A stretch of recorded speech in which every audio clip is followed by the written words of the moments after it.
নমস্কাৰ চাবলৈ আৰম্ভ কৰিছে আছামিজ ট্ৰেণ্ডিং আজি 8 অক্টোবৰ আৰু আজিৰ দিনটোৰ কেইবাটাও গুৰুত্বপূৰ্ণ খবৰ লৈ আহিছোঁ আৰু এনেধৰণৰ খবৰসমূহ নিতৌ চাবলৈ চেনেলটো ছাবস্ক্ৰাইব কৰি ভিডিঅ'টোত এটা লাইক কৰি দিবলৈ আজিৰ দিনটোৰ প্ৰথমটো ব্ৰেকিং নিউজ অৱশেষত গ্ৰেপ্তাৰ কৰা হ'ল সন্দীপন গাৰ্গক দীঘলীয়া জেৰাৰ অন্তত গ্ৰেপ্তাৰ কৰা হৈছে সন্দীপন গাৰ্গক জুবিনৰ সম্পৰ্কীয় ভাতৃ সন্দীপন গাৰ্গক আজিৰ দিনটোত গ্ৰেপ্তাৰ কৰা হৈছে ছিংগাপুৰত জুবিন গাৰ্গৰ সৈতে আছিল সন্দীপন গাৰ্গ জুবিনৰ সৈতে অয়ততো আছিল সন্দীপন গাৰ্গ জেৰাৰ অন্তত গ্ৰেপ্তাৰ কৰা হৈছে আজি জেৰাৰ বাবে সিআইডি কাৰ্যালয়ত হাজিৰ হৈছিল সন্দীপন গাৰ্গ আৰু অৱশেষত জেৰাৰ অন্তত গ্ৰেপ্তাৰ কৰা হৈছে সন্দীপন গাৰ্গক আৰু জুবিন গাৰ্গৰ মৃত্যুৰ তদন্তৰ চলি থকাৰ সময়ত বৰ্তমানলৈ 5জনকৈ লোকক গ্ৰেপ্তাৰ কৰিছে সিআইডিয়ে গ্ৰেপ্তাৰৰ পিছতেই হয়তো নিলম্বন হ'ব পাৰে সন্দীপন গাৰ্গ গ্ৰেপ্তাৰৰ 48 ঘণ্টা অতিক্ৰম কৰিলেই জাৰি হ'ব নিলম্বনৰ নিৰ্দেশনা জুবিন মৃত্যুৰ সন্দৰ্ভত আজি গ্ৰেপ্তাৰ কৰি 7 দিনৰ সিআইডি জিম্মালৈ প্ৰেৰণ কৰা হৈছে সন্দীপন গাৰ্গক আৰু সন্দীপন গাৰ্গক নিলম্বন কৰাৰ পূৰ্ণ সম্ভাৱনা আছে আন এটা ব্ৰেকিং নিউজ মিয়াৰ ওপৰত বলডজাৰ চলোৱা চৰকাৰে কিয় বলডজাৰ চলাব নোৱাৰে জুবিন গাৰ্গৰ ঘটনাৰ অভিযুক্তৰ ঘৰত সদায় মিয়া লোকৰ ঘৰত বলডজাৰ চলাই হিমন্ত বিশ্ব শৰ্মাৰ বিজেপি চৰকাৰে আৰু সেই চৰকাৰে কিয় বলডজাৰ চলাব পৰা নাই জুবিন গাৰ্গৰ মৃত্যুৰ লগত জড়িত অভিযুক্তসকলৰ ঘৰত আমাক মিঠাতেল মুচুৰ দাইল নালাগে কেৱল লাগে আমাক জুবিন গাৰ্গৰ ন্যায় আৰু জুবিন গাৰ্গৰ ন্যায়ৰ দাবীত অসমীয়া যুৱ মঞ্চৰ তীব্ৰ প্ৰতিবাদী কাৰ্যসূচী দেখিবলৈ পোৱা গৈছে তেওঁলোকে কৈছে মিয়াৰ ঘৰত বলডজাৰ চলোৱা হিমন্ত বিশ্ব শৰ্মাৰ বিজেপি চৰকাৰে কিয় জুবিন গাৰ্গৰ হত্যাৰ লগত জড়িত সিদ্ধাৰ্থ শৰ্মা শ্যামকানু মহন্তৰ ঘৰত বলডজাৰ নচলায় প্ৰশ্ন উত্থাপন কৰিছে অসমীয়া যুৱ মঞ্চই আন এটা অতিকৈ গুৰুত্বপূৰ্ণ খবৰ শ্যামকানু মহন্তৰ পিছত এইবাৰ ইডিৰ জালত মেনেজাৰ সিদ্ধাৰ্থ শৰ্মা নামে বেনামে থকা সম্পত্তিৰ বিৰুদ্ধে ইডিয়ে চলাব অভিযান শ্যামকানু মহন্তৰ পিছত এইবাৰ ইডিৰ ৰুখত পৰিছে জুবিন গাৰ্গৰ মেনেজাৰ সিদ্ধাৰ্থ শৰ্মা শ্যামকানু সম্পত্তিৰ ওপৰত আজি চলিল ফাষ্ট ট্ৰেক অভিযান আৰু ইডিয়ে চলাইছে এই অভিযান শ্যামকানু মহন্তৰ সম্পত্তিৰ ওপৰত আৰু শ্যামকানু মহন্তৰ বিৰুদ্ধে বহু কেলেংকাৰীৰ অভিযোগ উত্থাপন হৈছিল আৰু যাৰ বাবে ইডিয়ে আজিৰ দিনটো তীব্ৰ অভিযান চলাই শ্যামকানু মহন্তৰ ঘৰত ইডিয়ে চলালে শ্যামকানু মহন্তৰ সম্পত্তিৰ ওপৰত অভিযান অভিযুক্তৰ নামে বেনামে থকা সম্পত্তিৰ বিৰুদ্ধে ইডিয়ে চলাই অভিযান ইতিমধ্যেই বহু সম্পত্তিৰ তথ্য লাভ কৰিছে ইডিয়ে এছআইটিয়ে তথ্য হস্তান্তৰ কৰিছে ইডিলৈ আৰু ইডিয়ে অব্যাহত ৰাখিছে শ্যামকানু মহন্তৰ সম্পত্তিৰ ওপৰত তালাচী লগতে মেনেজাৰ সিদ্ধাৰ্থ শৰ্মাৰ সম্পত্তিৰ ওপৰতো অভিযান চলাইছে সিআইডিয়ে আন এটা বিগ ব্ৰেকিং নিউজ যিকোনো মুহূৰ্তত গ্ৰেপ্তাৰ হ'ব পাৰে প্ৰদেশ কংগ্ৰেছৰ সভাপতি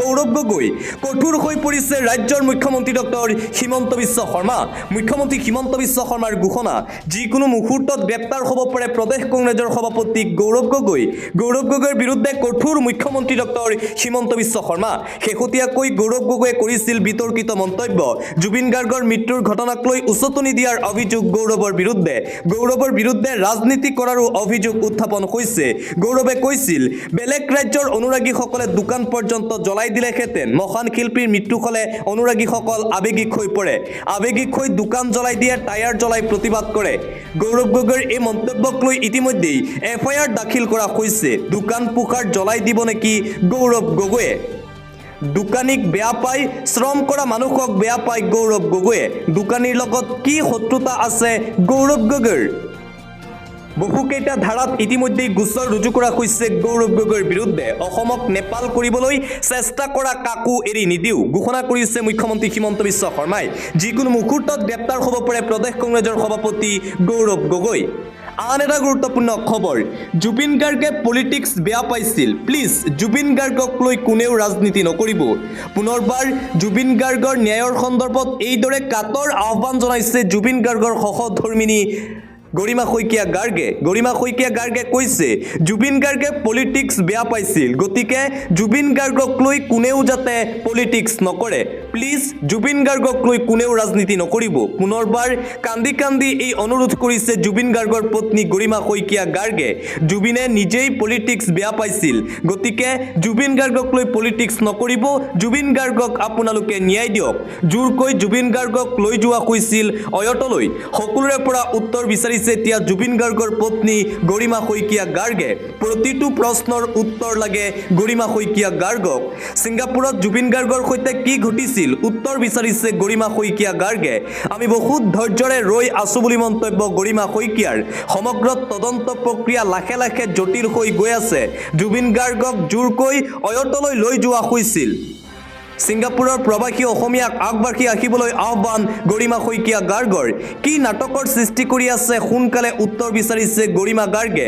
উত্তৰ নাপালে আমাৰ মনৰ জুই কেতিয়াও নুনুমাব। জুবিন গাৰ্গে কেতিয়াও শান্তি নাপাব। জুবিন গাৰ্গক ন্যায় দিবই লাগিব। আৰু এইদৰে কান্দি কান্দি জুবিনৰ ন্যায়ৰ বাবে পুনৰবাৰ মন্তব্য কৰিছে গৰিমা শইকীয়া গাৰ্গে। পৰৱৰ্তী খবৰ, CID কাৰ্যালয়ত উপস্থিত হৈছে কণ্ঠশিল্পী মানস ৰবীন। মানস ৰবীনক CIDয়ে দিছিল জাননী আৰু অৱশেষত আজি হাজিৰ হৈছে। CIDৰ অফিচত উপস্থিত হৈছে মানস ৰবীন। মানস ৰবীন CIDক দিব কিছু গুৰুত্বপূৰ্ণ তথ্য। জুবিন গাৰ্গ সন্দৰ্ভত তথ্য আছে মানস ৰবীনৰ হাতত। সেই তথ্য SITক দিবলৈ আহিছে মানস ৰবীনে। তদন্ত প্ৰক্ৰিয়াত সহায়ক হোৱাকৈ তথ্য দিব মানস ৰবীনে আৰু CID কাৰ্যালয়ত ইতিমধ্যে উপস্থিত হৈছে মানস ৰবীন। আন এটা বিগ ব্ৰেকিং নিউজ, তিনিচুকীয়াত আশা আৰ্চাৰ বিশাল প্ৰতিবাদী কাৰ্যসূচী দেখিবলৈ পোৱা গৈছে।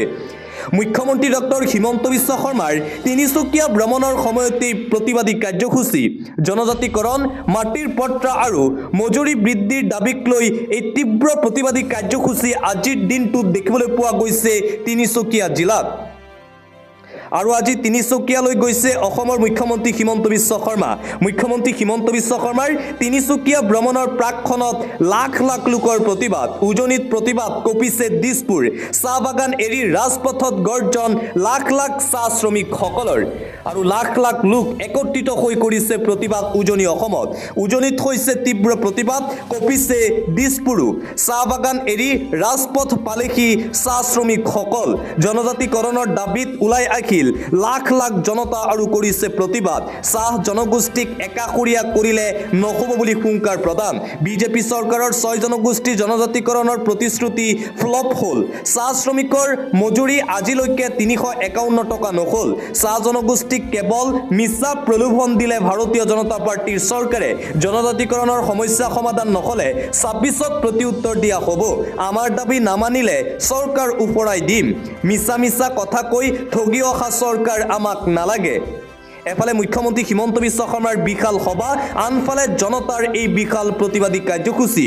মুখ্যমন্ত্ৰী হিমন্ত বিশ্ব শৰ্মাৰ তিনিচুকীয়া ভ্ৰমণৰ দিনটোতেই এই তীব্ৰ প্ৰতিবাদী কাৰ্যসূচী দেখিবলৈ পোৱা গৈছে আজিৰ দিনটো। আৰু আনফালে জনজাতিকৰণৰ প্ৰতিবাদৰ মাজতেই মুখ্যমন্ত্ৰী হিমন্ত বিশ্ব শৰ্মাৰ মন্তব্য, জনজাতিকৰণৰ প্ৰতিবাদ কৰাটো উচিত। জনজাতিকৰণৰ দাবীত আন্দোলন হোৱা উচিত। জনজাতিকৰণৰ দাবী 6 জনগোষ্ঠীৰ ন্যায্য দাবী। এই আন্দোলন বিজেপিৰ বিৰুদ্ধে তেওঁলোকে কৰা নাই। এই আন্দোলন বিজেপিৰ বিৰুদ্ধে নহয়। আমিও জনজাতিকৰণ আন্দোলন সমৰ্থন কৰোঁ। বিজেপিয়েও জনজাতিকৰণৰ বাবে আন্দোলন কৰিছে বুলি মন্তব্য মুখ্যমন্ত্ৰী শৰ্মাৰ। তিনিচুকীয়াত জনজাতিকৰণৰ দাবীত লক্ষাধিক জনতাৰ প্ৰতিবাদী কাৰ্যসূচী। তাৰ মাজতেই তিনিচুকীয়াত উপস্থিত হৈ এই মন্তব্য কৰিছে মুখ্যমন্ত্ৰী ডক্টৰ হিমন্ত বিশ্ব শৰ্মাই। মুখ্যমন্ত্ৰীয়ে কয়, জনজাতিকৰণৰ দাবীত আন্দোলন হোৱাটো উচিত। আমিও জনজাতিকৰণৰ বাবে আন্দোলন কৰিছোঁ। গতিকে জনজাতিকৰণৰ দাবীৰে যি আন্দোলন হৈ আছে সেয়া বিজেপিৰ বিৰুদ্ধে আন্দোলন নহয়। এইদৰে জনজাতিকৰণৰ বিৰুদ্ধে যি প্ৰতিবাদ হৈছিল তিনিচুকীয়াত, সেই প্ৰতিবাদ সন্দৰ্ভত প্ৰতিক্ৰিয়া প্ৰকাশ কৰিছে মুখ্যমন্ত্ৰী ডক্টৰ হিমন্ত বিশ্ব শৰ্মাই। পৰৱৰ্তী খবৰ, জুবিন গাৰ্গৰ ন্যায়ৰ সন্দৰ্ভত সামাজিক মাধ্যমত পোষ্ট অমৃতা গগৈৰ। কথাবোৰ কিবা কিবি হৈ গ'ল দেখোন। অসমৰ প্ৰতিটো কথাতে অসমীয়াৰ হৈ মাত মতা মানুহজনী যেতিয়া নাই, কোনেও কালৈকে কেৰেপ কৰিবনো কিয়? উভতি ধৰিবলৈ আপুনিয়েই দেখোন নাই। 20টা দিন পাৰ হ'ল, সদায় খালী নতুন নতুন কাহিনী। কিন্তু দিন যিমানেই পাৰ হৈছে, মানুহবোৰৰ ৰূপবোৰ দেখোন সলনি হৈ গৈ আছে। আপুনি যোৱাৰ পাছত অসমত সকলোবোৰ যেনেকৈ এক হৈছিল, সেয়া আগতে ইতিহাসত নোপোজা ঘটনা। আমাৰ মনটো আশা জাগিছিল, কিন্তু এতিয়া কি একেই কাহিনী, একেই বোকা চটুৱা চটি, একেই আমি সাধাৰণ মানুহে মূৰ্খৰ দৰে কি হ'বগৈ বাৰু বুলি আলোচনা কৰা নিৰাশ হৈ গৈছোঁ। জুবিন দাই ন্যায় পাবলৈও ইমান যুঁজিব লগা হয়নে? প্ৰশ্ন উত্থাপন কৰিছে অমৃতা গগৈয়ে। পৰৱৰ্তী খবৰ, ৰাইজৰ দাবীৰ প্ৰতি সঁহাৰি ৰৈ ৰৈ বিনালেত সৰু সৰু চৰিত্ৰত অভিনয় কৰা শেখৰজ্যোতি গোস্বামী, অমৃতপ্ৰভা মহন্ত আৰু সিদ্ধাৰ্থ শৰ্মাৰ অভিনয়ৰ অংশ সম্পূৰ্ণৰূপে আঁতৰাই পেলাব ঘোষণা কৰিলে ৰাজেশ ভূঞাই। আৰু ৰাইজে দাবী জনাইছিল যে এই লোকৰ যি অভিনয় আছে সেয়া আঁতৰাব লাগে আৰু অৱশেষত ৰাইজৰ দাবীৰ প্ৰতি সঁহাৰি ৰৈ ৰৈ বিনালেত সৰু সৰু চৰিত্ৰত অভিনয় কৰা এই লোকৰ অভিনয় আঁতৰাব। আন এটা গুৰুত্বপূৰ্ণ খবৰ, মই কোনো ৰাজনৈতিকভাৱে এজাহাৰ দিয়া নাই, জুবিন গাৰ্গৰ গুণমুগ্ধক হিচাপেহে এজাহাৰ দিছোঁ।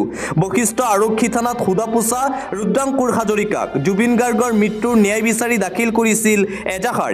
এজাহাৰত শ্যামকানু মহন্ত, সিদ্ধাৰ্থ শৰ্মা, শেখৰজ্যোতি গোস্বামীৰ নাম উল্লেখ কৰিছিল ৰুদ্ৰাংকুৰ হাজৰিকাই। মুখ্যমন্ত্ৰী হিমন্ত বিশ্ব শৰ্মাৰ পত্নী ৰিণিকী ভূঞা শৰ্মা, কেন্দ্ৰীয় মন্ত্ৰী পবিত্ৰ মাৰ্ঘেৰিটা, সাংবাদিক অৰ্ণৱ গোস্বামীৰ নামো এজাহাৰত উল্লেখ কৰিছিল ৰুদ্ৰাংকুৰ হাজৰিকাই। দিবলৈ চোৱা আন এটা গুৰুত্বপূৰ্ণ খবৰ, জুবিন গাৰ্গৰ স্মৃতিত স্বৰ্ণ মন্দিৰ নিৰ্মাণৰ দাবী উত্থাপন কৰা হৈছে। সোণাপুৰৰ সমাধি ক্ষেত্ৰত 50 বিঘা ভূমিত জুবিন গাৰ্গ গল্ডেন টেম্পল নিৰ্মাণ কৰিবলৈ কেবিনেটত সিদ্ধান্ত গ্ৰহণ কৰিবলৈ চৰকাৰক অনুৰোধ। দিছপুৰৰ বিধায়ক অতুল বৰাৰ, চৰকাৰে যিখিনি পাৰে দিয়ক, বাকীখিনি ৰাইজে দান বৰঙণি দিব, কিন্তু মুঠতে জুবিন গাৰ্গৰ স্মৃতিত স্বৰ্ণ মন্দিৰ হ'ব লাগে। জুবিন গাৰ্গৰ স্মৃতিত স্বৰ্ণ মন্দিৰৰ নিৰ্মাণৰ দাবী উত্থাপন কৰা হৈছে। সোণাপুৰত এই স্বৰ্ণ মন্দিৰ স্থাপন কৰাৰ দাবী জনাইছে দিছপুৰৰ বিধায়ক অতুল বৰাই। দিবলৈ এটা ব্ৰেকিং নিউজ, বিশ্বৰ ঋণগ্ৰস্ত দেশৰ তালিকাত শীৰ্ষত আমাৰ ৰাষ্ট্ৰ ভাৰত। বিশ্ব বেংকৰ তালিকাত উন্মোচিত শোচনীয় পৰিস্থিতি। ভাৰতৰ বৈদেশিক ঋণ 611.7 বিলিয়ন ডলাৰলৈ বৃদ্ধি। বিশ্ব বেংকত ভাৰতৰ ধাৰ 39.3 বিলিয়ন ডলাৰ। পাকিস্তান, বাংলাদেশতকৈও শোচনীয় অৱস্থা ভাৰতৰ।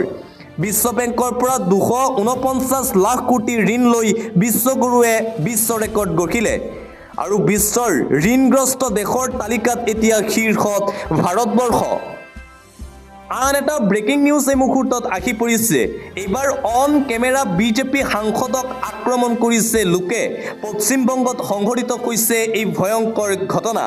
ভাৰতীয় জনতা পাৰ্টিৰ সাংসদজনক গুৰুলকৈ প্ৰসাৰ কৰা হৈছে। অন কেমেৰা বিজেপি সাংসদক আক্ৰমণৰ ঘটনা। আক্ৰমণ কৰিছে উত্তেজিত ৰাইজে বিজেপি সাংসদক। একাংশ উত্তেজিত লোকে আক্ৰমণ কৰে ভাৰতীয় জনতা পাৰ্টিৰ সাংসদৰ বাসনতো। গুৰুলকৈ পিটন দিয়া হৈছে বিজেপিৰ সাংসদক। শিল, জোতা, চেণ্ডেল, লাঠিৰে আক্ৰমণ উন্মুক্ত লোকৰ। বিজেপিৰ সাংসদক কৰিছে এই আক্ৰমণ। উত্তেজিত লোকৰ আক্ৰমণত হাড় ভাঙিল ভাৰতীয় জনতা পাৰ্টিৰ সাংসদৰ। বিজেপি সাংসদৰ দুৰৱস্থা। সম্প্ৰীতি ICUত চিকিৎসাধীন হৈ আছে সাংসদজন। পশ্চিমবংগত সংঘটিত হৈছে এই চাঞ্চল্যকৰ ঘটনা। পশ্চিমবংগত বিজেপি সাংসদ খগেন মুৰ্মুক আক্ৰমণ কৰিছে উত্তেজিত ৰাইজে। দিবলৈ চোৱা এটা জৰুৰী খবৰ, অসম আৰক্ষীৰ বৃহৎ নিযুক্তিৰ বাবে ফলাফলৰ দিন ঘোষণা কৰা হৈছে। অসম আৰক্ষীত সেৱা আগবঢ়াব বিচৰা হাজাৰ হাজাৰ প্ৰত্যাশীলৈ ডাঙৰ খবৰ। অসম আৰক্ষীত বৃহৎ নিযুক্তিৰ ফলাফলৰ দিন ঘোষণা কৰা হৈছে। উপ পৰিদৰ্শক পদৰ পৰা বেটেলিয়ান কনিষ্টেবললৈকে ঘোষণা হ'ব ফলাফল। অসম আৰক্ষীৰ চতুৰ্থ বৰ্গৰ পদৰ নিযুক্তিৰ বাবে ঘোষণা হ'ব ৰিজাল্ট। UB&AB কনিষ্টেবলৰ চূড়ান্ত ফলাফলো অতি সোনকালে ঘোষণা হ'ব। ৰাজ্যিক আৰক্ষীয়ে নিয়োগ বৰ্ড অসমে জাৰি কৰিলে জাননী। 10 অক্টোবৰৰ পুৱা 11:30 বজাত ঘোষণা হ'ব ফলাফল। SLPRBৰ ৱেবছাইটত উপলব্ধ হ'ব ফলাফলসমূহ। অসম আৰক্ষীত সেৱা আগবঢ়াব বিচৰা হাজাৰ হাজাৰ প্ৰত্যাশীলৈ এই ডাঙৰ খবৰ, এই জৰুৰী খবৰ এই মুহূৰ্তত আহি পৰিছে।